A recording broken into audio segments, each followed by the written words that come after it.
Machine learning, splines part 2.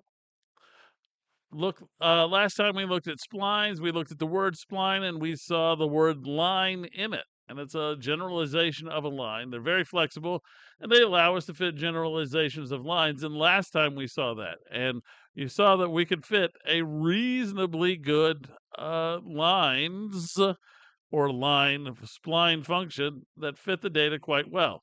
Here's the data set we're going to look at. It's spline 1 data, spline1 data.csv. You should go get it off of Canvas or get it off of GitHub. That way you can follow along. Make sure you put it in a directory where you know where it is. Just from last time, here's how we define a linear spline. It has a line component, and it has the sum of weighted reticulated linear units that are at each knot. We're going to have knots that are going to be where the data seems to change direction, and we're going to visually choose these right now.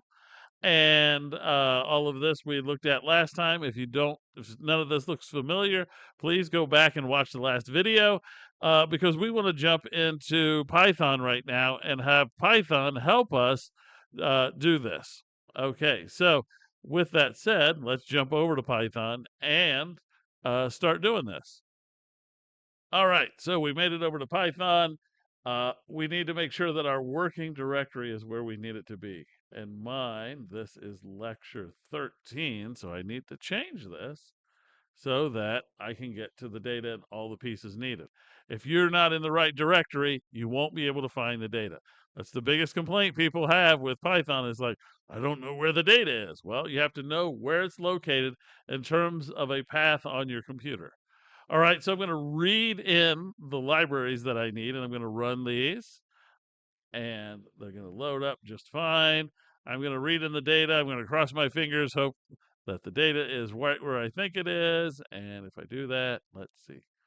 It read the data in. You can see it popped up here. And if you want to look at it, you can open it up. Let's make the picture that was in the slides, and that's this code right here. We should be familiar with this. Notice in Spider, it's going to put it in its own tab. So that's the picture.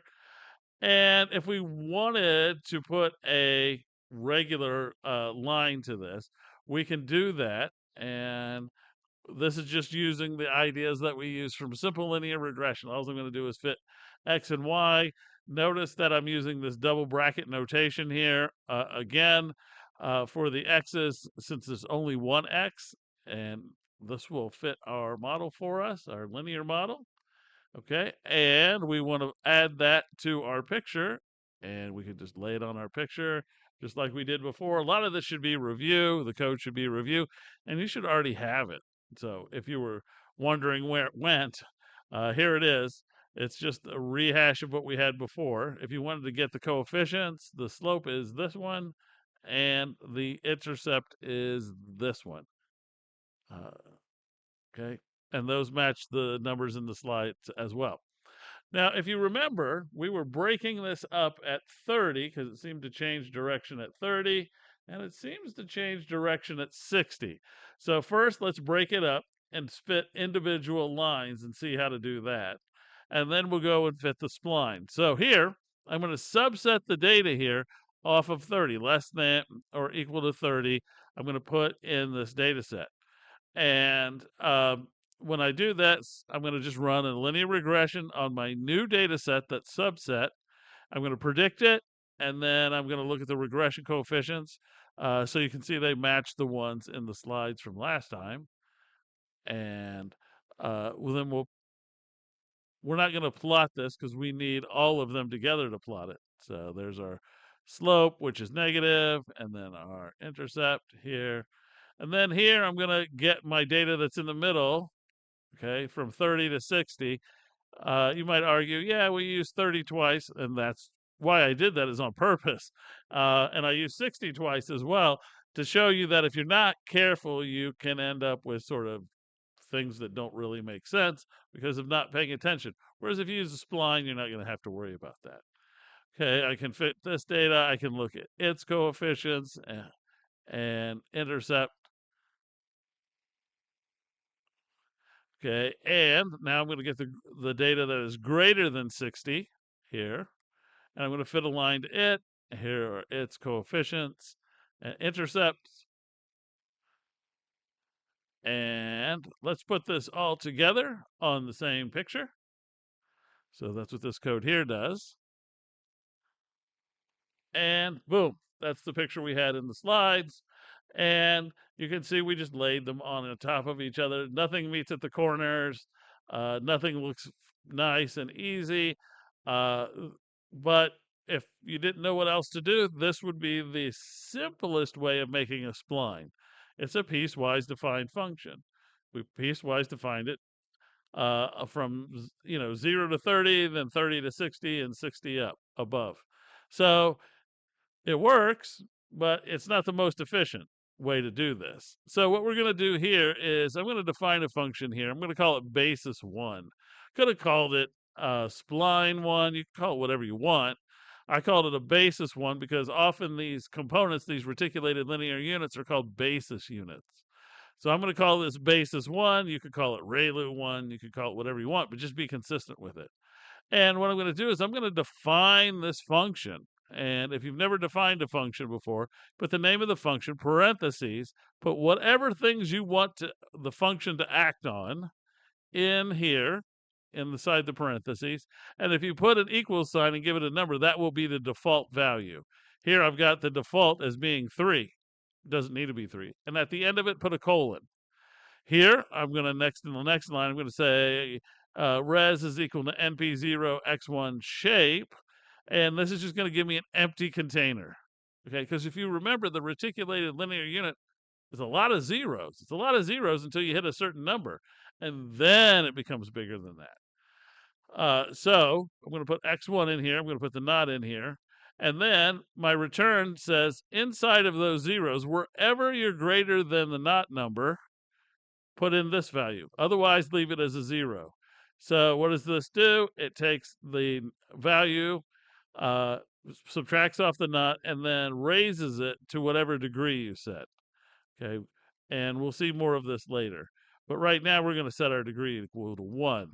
And what I did is I just played with this real quick. And you can run this. You have to run it before you can use the function, by the way. And then if you wanted to, you can simply plot it just like we did last time. And this is what the reticulated linear unit looks like. Okay, here, use linspace. The basis function here, I used it. I used my data from this. It goes from -3 to 3, and there's 11 values in it. Picked my not to be here. I picked it to be 0. You can change it to whatever you want, and my degree is equal to 1. If you want to play with it a little bit, change the value. There's nothing that says you can't. Okay, move it to 1. Degree 1, and then run it again and see what it does. That's how you learn about things as you play with them. And here it gave me this little weird curve because I only have 11 numbers in here. But if I put in 101 numbers in here, I was just trying to be easy, it'll smooth it out for me. Okay. And I'll get that nice sharp corner that I was expecting. All right. So now we're going to actually do the spline. So I'm going to need 2 of them. Remember that spline that we had before had 2 reticulated linear units in it. 1 for less than 30, 1 for less than 60. So I'm going to create 2 of these. One that's less than 30. That'll give me this one. Then I'm going to have one that's less than 60. That'll give me this one. And then what I'm going to do is I'm going to combine them together here, okay, into a data frame. X data is going to be a data frame. X is I'm going to take SP1X, so the full data set is going to be there, okay, and then my XB1, I'm going to call it X or X1. XB2, I'm going to call it X2. And then I'm going to run the linear regression on my X data and my Y data, the SP1Y. And that's going to give me my spline here. So let's run all of this. It's pretty easy to do. You just have to create these variables. And then we can plot everything on the same line if we want to.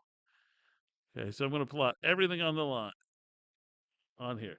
So you can see the magenta one is the spline that's fit through everything. And if you notice, the one that is up here kind of disappeared, which means the spline overlaid it almost exactly. Here, they vary off a little bit, the blue line and the magenta line, but the magenta line is the spline that we are interested in. So, how to create a spline? It's really not that hard. All you have to do is keep track of these functions. Build a function that does the thing for you, whatever that is. And then what I tell people to do is start saving them in a special file all by themselves. Anytime you type def, save it somewhere else. Okay. That way you can use this later. You can just go back and get it. You don't have to reinvent it. Because if you notice here, defining functions, you have to define it, you have to put in the arguments, and then you have to return the results. And a lot of people say, well, you don't really have to return the results. Good programming, you should return the results so everybody knows what's supposed to come out of it and what it's supposed to look like. All right, so now that we have this and we've got this running, we know how to fit a spline. We're going to go back over to our slides. What if we want a spline that is smooth without corners? And that's what we'll do in the next video, and I will see you there.